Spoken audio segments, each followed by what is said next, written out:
Welcome to Mic Drop, where we're going to help you ace your next audition. All right, so today we're going to be talking about what are some signs that you're not breathing properly. So in other videos, you talked about the difference between an inner tube breath, where your whole middle part of your body fills up with an inner tube of air, and you've got lots and lots of air in the tank, and a shoulder breath that's really shallow and only fills up your lungs, part way. So how do you know if you're really getting enough breath? So a couple different signs to look for. Number one, shortness of breath. If you're running out of breath quickly, then you're probably not breathing properly. So if you're like in the middle of the line, you kind of gasp for breath, like in the middle of a sentence, the middle of a phrase, that may seem obvious, but yeah, look, like if you can't go the entire phrase, like without having to gasp for air, then you're probably not getting enough.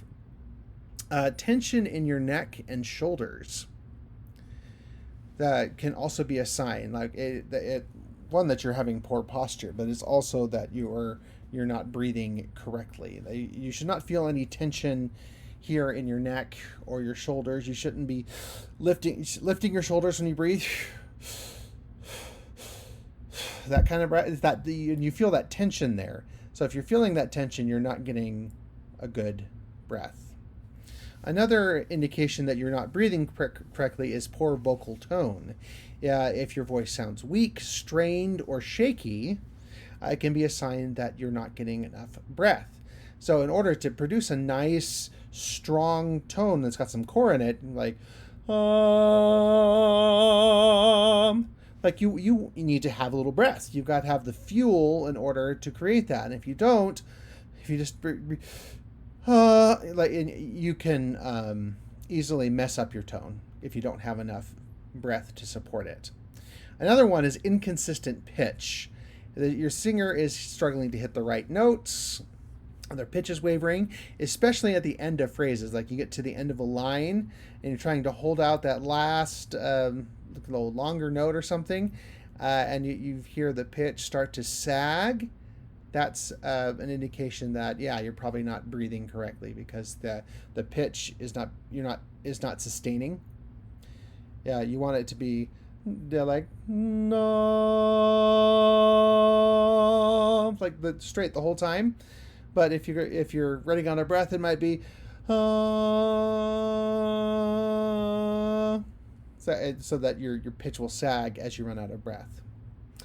Also, difficulty sustaining notes. Like if you're supposed to hold it for a long time and you can't do that without taking another breath in the middle, you're not probably breathing enough or in the right spot. It's then time to go back to the drawing board and say, where do I need to breathe and how do I need to breathe in order for me to hold out this note long enough? So it's not just the physical things, it's the pitch, it's the tone. Now, and if you're saying, hey, why aren't my pitch and tone better? It might just be that you're not getting enough breath. So watch for these things in yourself. Take a little inventory of your singing.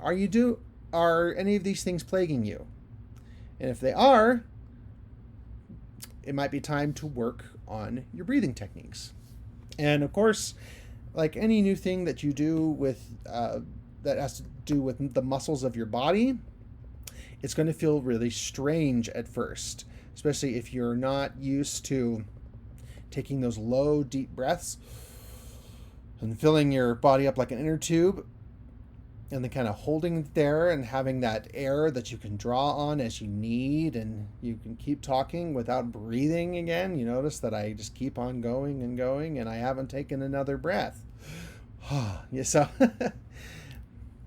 that's something to work on, and your muscle memory will kick in. So eventually you'll go to sing your song and you'll just breathe like it was nothing.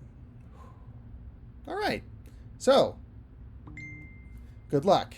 Go out there, drop that mic. Break a leg.